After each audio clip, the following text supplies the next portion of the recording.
My name's Alan Hart, and today we're starting a new boiler installation.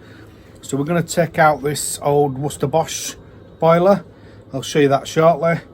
And we're going to install a new Viessmann 111 storage combi boiler.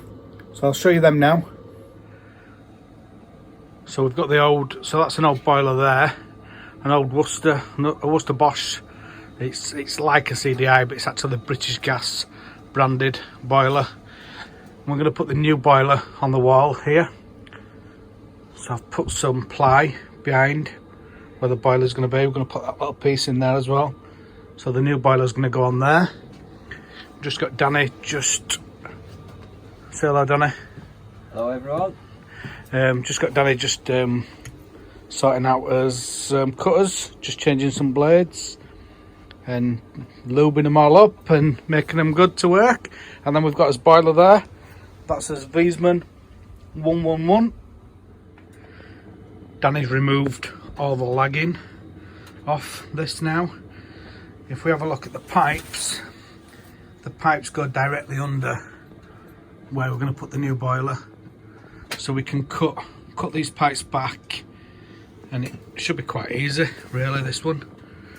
We've only got to get condensate, the main one that we've got to get back out, and we've got to sort out the flue. We need to take the flue out of that same hole, but we're going to have the boiler over here, so that's just something to be wary of as well. One thing we're doing with this boiler is we're leaving the old boiler working, and I'm going to install the new boiler here, connect all the pipework in below, and then just get it so it's easy to swap over. And the reason I'm doing that is I want to cause the customer the minimal disruption, so that I don't want the customer to be without hot water overnight. And if I do that, if I do all this work first, then obviously, you know, we'll be able to swap it over and, you know, customer will be happy. So very important that if you can, just try and keep disruption to minimum for customer. Just remember, if you're going to install a gas boiler, you must be gas safe registered. We've got the template on the wall now. So this is the Viessmann 111. And this is the boiler here. So this boiler is quite big. It's a little bit like a washing machine really. And then we've got the bracket there. So I'm just going to put that on the wall now. So I've put the bracket, put the bracket on the wall. I've used the plugs and screws that come with the boiler with a 10mm hole, and then I'm putting some bolts in. This is quite a heavy boiler, so I'm putting some bolts in as well, which I've put some resin in wall, and I've put some threaded bar into the wall. I'm just going to let this threaded bar go off now, and then what we'll do is we'll tighten these nuts up, and then we'll be able to lift the boiler onto the wall then. So we've got this Viessmann 111 storage combi boiler, and we're going to lift it onto the wall now. These nuts here, these bolts that I've put into the wall, we've allowed them enough time for it to cure, and we've tightened them up. So now we're going to lift the boiler on the wall. Nice and easy, aren't we, Danny? Yep. Lift it underneath.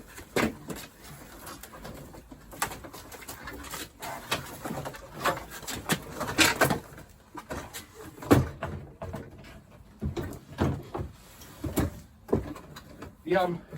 Yeah. Look. So that's it.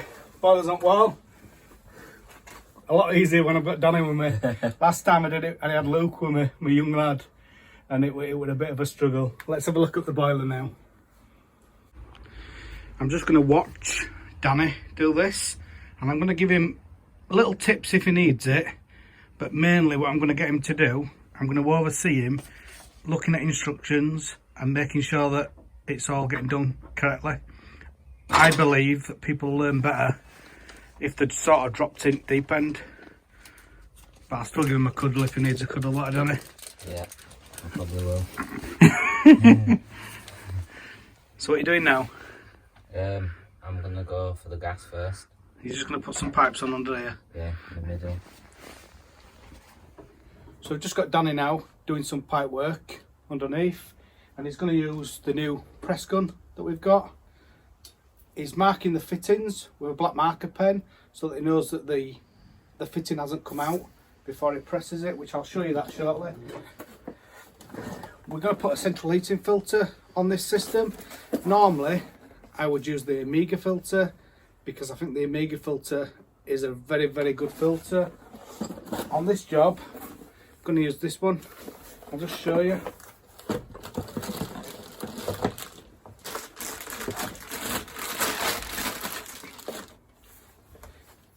So this is the Trapex. It's the Trapex filter. You want it? What you want it? Cool. What you want it? Right, cool. What, 22? Yeah. Yeah, there's one there.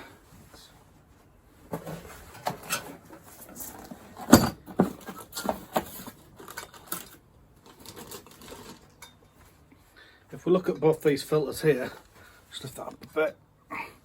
If we look at both them filters there, they're fairly similar. And the magnets in the top, to me, they look identical. I'm going to unscrew them out and I'm just going to check, see if they are the same. Yeah, so I'll put this on now. So Danny's just going to press this now. If we have a look on this fitting here, we've put a black marker pen on there. And what we've done is, we've pushed the fitting in, we've marked it with a pen, and then we've checked that it's fully in before we press it. And then Danny's now going to press that on with his new press gun. So all you need to do with this is hold it for 4 seconds.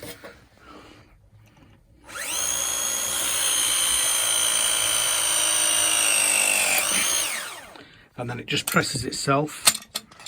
And that's it, all done, nicely pressed. A lot quieter, that gun as well.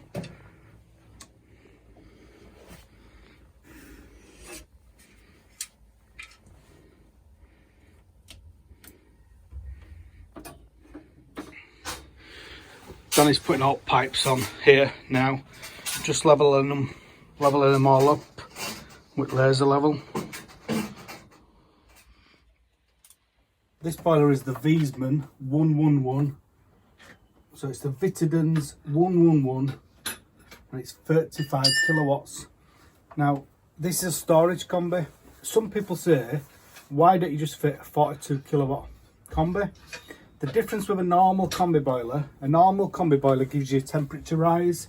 So say for instance you've got 10 degrees coming in and your cold water, then your combi boiler might give you a 35 degree temperature rise.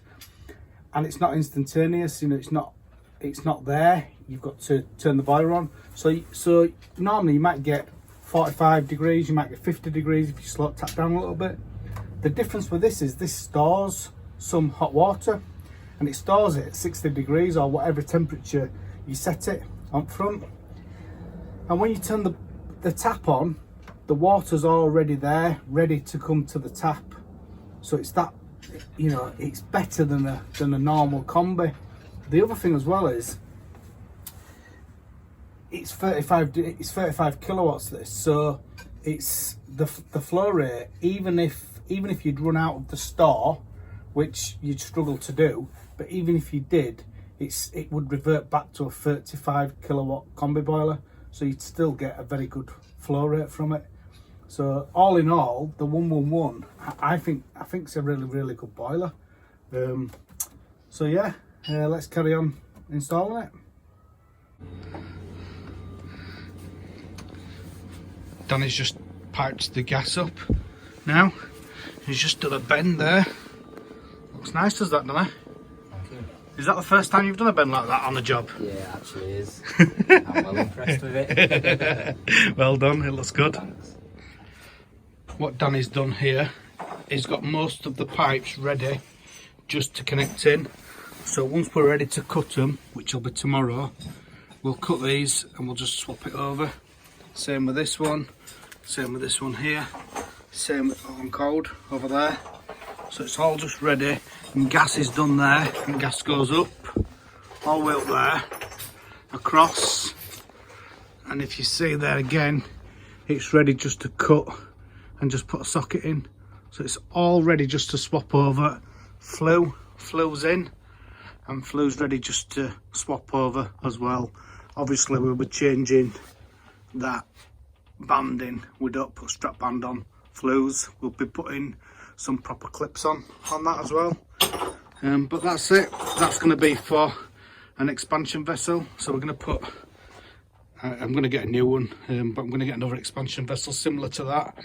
Again, we won't be strapping it to the wall with strap band. We'll get a proper fitting for it. I'm sure you'll agree, Danny's done a great job. So if anybody wants to employ him again, give us a shout. That's the end of day one.